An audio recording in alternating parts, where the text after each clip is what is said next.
and welcome to CATSweek. I'm Annalise Poorman. The Bloomington City Council met on February 18th. During public comment, local residents urged the council to consider cutting the city's contract with Flock Safety, a surveillance company that has been utilized by Immigration and Customs Enforcement. One resident, Sam, says he wants the council to ban Flock altogether. I just think we need to go a lot further because this is a threat to our lives when you think about who can use it. I do not believe the mayor's line that this is a purpose-driven limited use tool, because by definition is a general surveillance network. The data is live streamed, the cameras are independently powered and networked. The public does not own the data. The public cannot access the data. We don't know who can get it, and it's been shown being used in terrible ways. So I would ask you, council, to go a step further and create an ordinance to ban the use of Flock and similar fascist technologies and help stand up for citizens here. I know the current contracts have terms in them that you can't necessarily touch, but you can ban future use beyond those contracts, and it takes, an ordinance from council.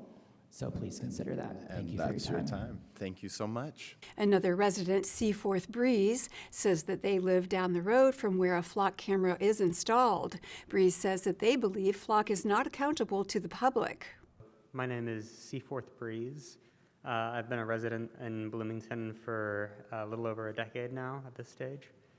I wish to speak about Flock cameras. I'll keep my comment pretty brief. The residence that I'm currently staying at, it's a rental, is directly in the line of sight just down a hill from one of the cameras. Every single day, when I cycle to work, when I get in my car, all hours, even when I'm on my patio, the camera is staring right down at me. To, bring back one of the earlier public comments, these companies, and it's not just Flock, but expanding beyond that to the security apparatus that is represented by these companies, they are not accountable to the public in a meaningful way. They have been demonstrated on numerous occasions now in cities as far-flung as like California, for example, to have ignored requests from the municipalities that they contract with to keep the data contained to that municipality. I'm relatively young. I'm around 30-ish, and seeing the expansion of this technology into every part of my life, into every venue, from my workplace, when I'm driving down the street, when I'm going into shops, when just everywhere. It is a tech solution that does not have a horizon, and it justifies, it's a response that is not solving things. It is retroactively putting Band-Aids on more structural concerns and needs. Community member Moby Jean Glazer also urged the council to cancel its contract with Flock. I want to encourage all members of council to take every possible action available to them to end the current contract with Flock and to prevent any future contracts from being made. Right now, we need preventative and proactive measures taken to ensure the safety of our community members. In a recent town hall, I asked Mayor Thompson about Flock's surveillance and its benefit risk to our community, and she said she did not believe this technology is surveilling our community. However, myself and many others strongly disagree with her. She spoke to the contract itself as a means of creating safety and preventing abuse. Many folks feel we cannot trust Flock to keep our community safe and believe there is too much potential for those in power to harm our community. This is informed by what we are seeing nationally in regards to Flock data being used against protesters, by ICE to harm community members, by a police officer to stalk a former partner, by police officers to track community members accessing reproductive health care in other states, and these are just a few documented examples. Considering the violent and oppressive nature of our current federal and state governments and the legislation we are seeing proposed, especially at the state level, the safest thing we can do locally in regards to flock is to end the contract and remove flock fully from our community. Councilmember Isak Asari introduced a draft resolution that addressed automated license plate readers. According to a letter that he sent to the council, the resolution pauses further expansion of flock systems and other automated license plate readers. Asari calls it, quote, a first step, unquote, toward curbing the city's affiliation with flock. The Monroe County Public Library Board of Trustees met on February 18th. In his monthly report, Library Director Greer Carson updated the board on their partnership with HealthNet, a healthcare and support service organization.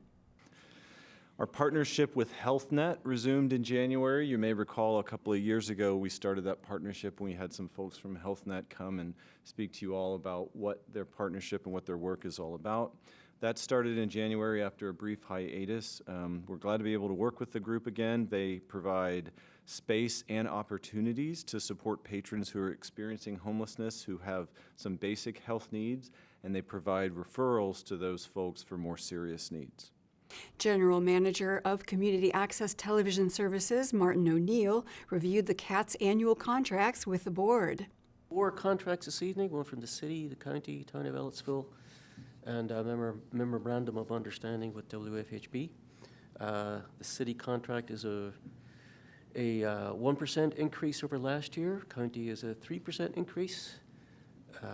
Ellettsville is a 2%, and our agreement with WFHB, that is the continuation of our weekly government roundup show called CATSweek that we do every Friday. And that's basically it. The CATS annual contracts were approved unanimously. Next, Communications and Marketing Director Tori Lawhorn presented the library's Banned Books Week campaign.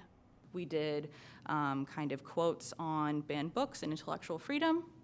We did the top 10 most challenged books and why, to kind of educate our audience on that.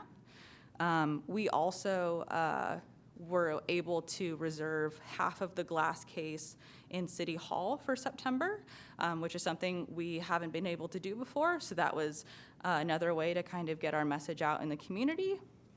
We also always have a blog post that talks about statistics for book challenges and intellectual freedom, especially throughout the country. ALA always releases those numbers right before National Library Week, so we try to make sure that our posts and our content are always data-driven to inform our audiences as well, and those always do really well. The MCPL Board of Trustees will meet again on March 25th. The Richland Bean Blossom School Board met on February 17th. District Business Manager Paul Federle gave an update on cash flows for 2026 through 2028, the timeline for the school's 3-year financial plan. He said 2026 numbers are already being made available. I encourage you to keep an eye on your beginning balance in January and your ending balance in December. That's what this is all about. This is knowing what's coming before it gets here, okay? So then, because of that loss of revenue in 2026, and knowing we need to have at some point a discussion about 2027 and 2028 because of what the legislature's done to you. You've heard me say you're going to lose $900,000 to $1 million in your operations fund. That's not chicken feed. We're really going to have to prepare for that 2 or 3 years down the road. Board member Brad Tucker noted that the school is over budget by roughly $1 million in the next 3 years. Federle added that the overage does not include consideration for additional costs, saying the town reorganization could cost the school $500,000 additional dollars. I was interested in your what's happening here with your city and your county, and I saw that number. And, I saw it so too, yes. that's not in here, Right. okay? So we're going to, that's what we need to talk about, stuff like that. So we're blessed to have a cash balance from some good, making good decisions, but Some things are being taken out of our hands now. Yes. Okay. RBB Director of Budget and Finances, Debbie Tate, then updated the board on the status of 2 students in private placements for special education. The 2 placements cost the school almost $1 million per year. Board members asked how the school affords it. RBB Director of Special Education, Noah Dixon, said that the state reimburses a large part of that cost. That's kind of the very nice thing with the SEEK reimbursement that we get, in the sense of if we didn't have it, then we would be paying, I mean, without reimbursement, like for the JRC, Right. $877,000. But very thankfully, the state does give us that allowance to where we're just paying a minimum and then the rest gets reimbursed. So Dixon said that the students require special placements because the school cannot provide them the help that they need. Board member Larry DeMoss said special education reimbursements were discussed at the State House this week, but the chairman of the Education Committee said there is nothing the state can do this session.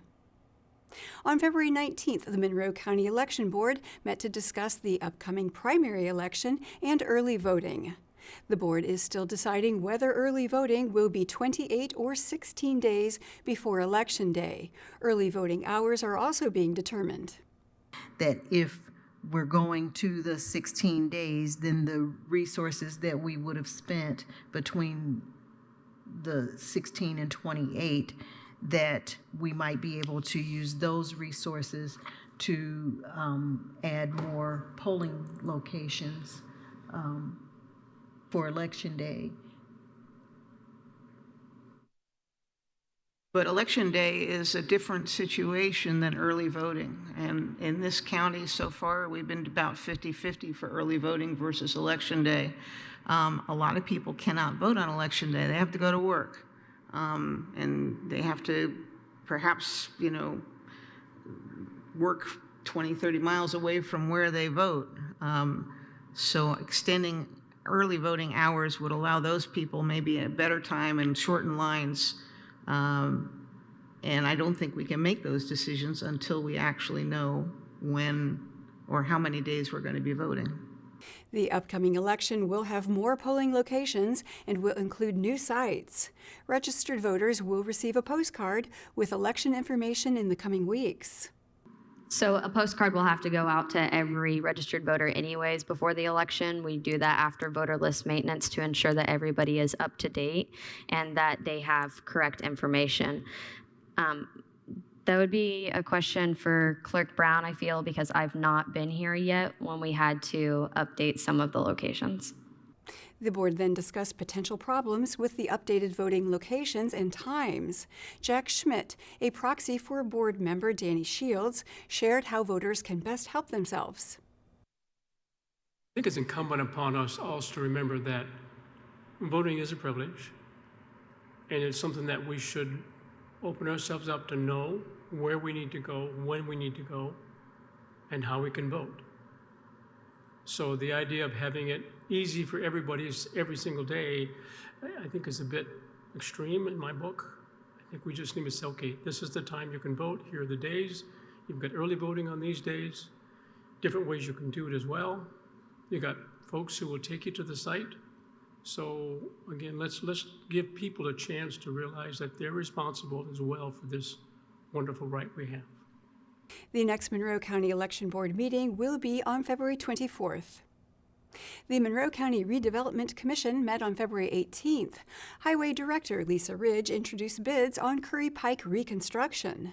We also did some televising on some of the stormwater structures underneath Curry Pike to get a feel of what we need as part of the bid and the reconstruction.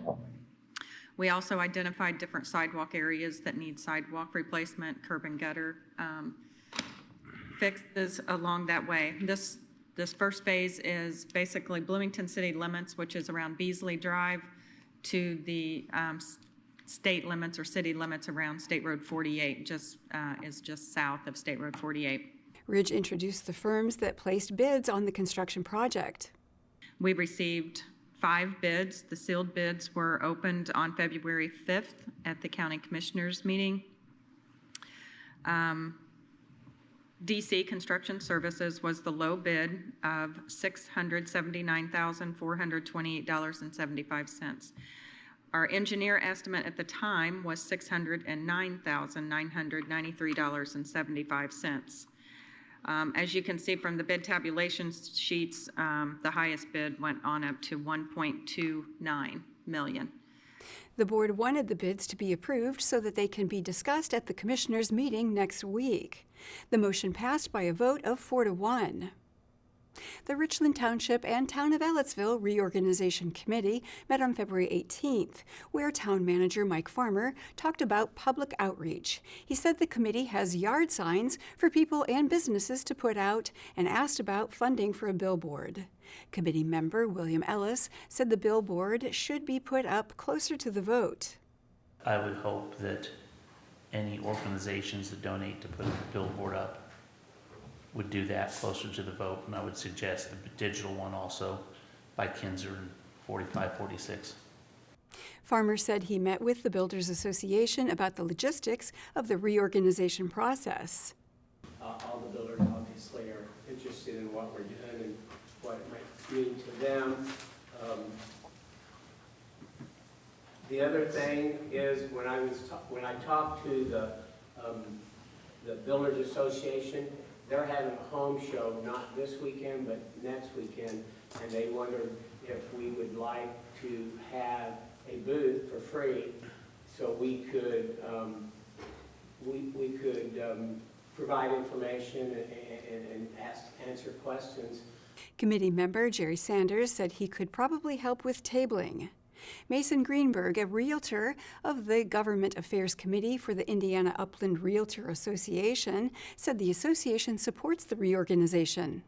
I came tonight to see if there was any public opposition, any reason why we wouldn't want to support it, just making sure we're having all perspectives in mind.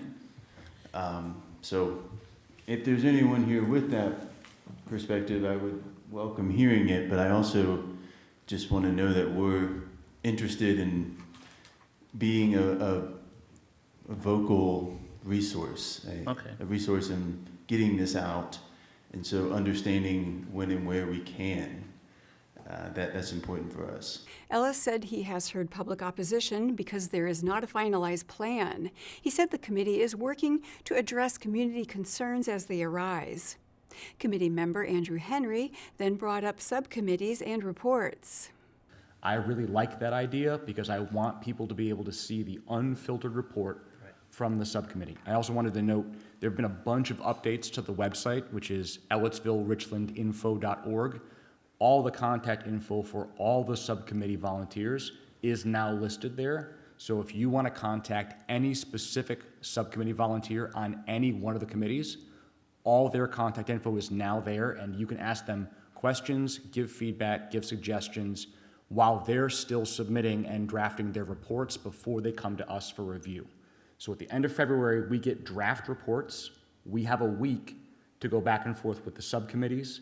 Then they submit final drafts in early March, and we have the rest of March for us to put together a comprehensive proposal drawing on all those subcommittee reports.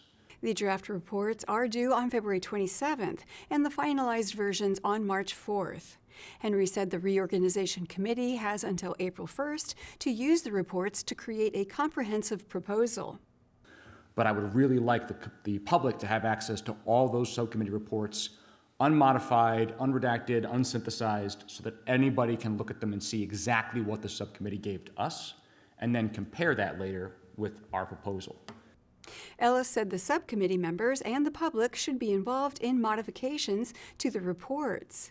He then made a motion to post final subcommittee draft reports before they are combined into a final plan. The motion passed unanimously. During public comment, Ellettsville resident Lisa McCarchuk asked how the reorganization would affect taxes. She said, to her understanding, there are twice as many voters outside the city limits. It's an easier sell to that majority to join Ellettsville. It's not going to impact their tax rate as much. And So I think you know where I'm going with this. I would hope that as soon as possible, there would be a clear communication to all the residents of the affected area as to how this will affect their taxes. Ellis said that the tax changes are still fluid and will depend on services outlined in the plan. Ellis said the website will have all the information about the reorganization and people can contact him with questions. The Richland Township and Town of Ellettsville Reorganization Committee will meet again on February 25th. And that is all for CATSweek. Thank you for joining us. For CATS and WFHB, I'm Annalise Poorman.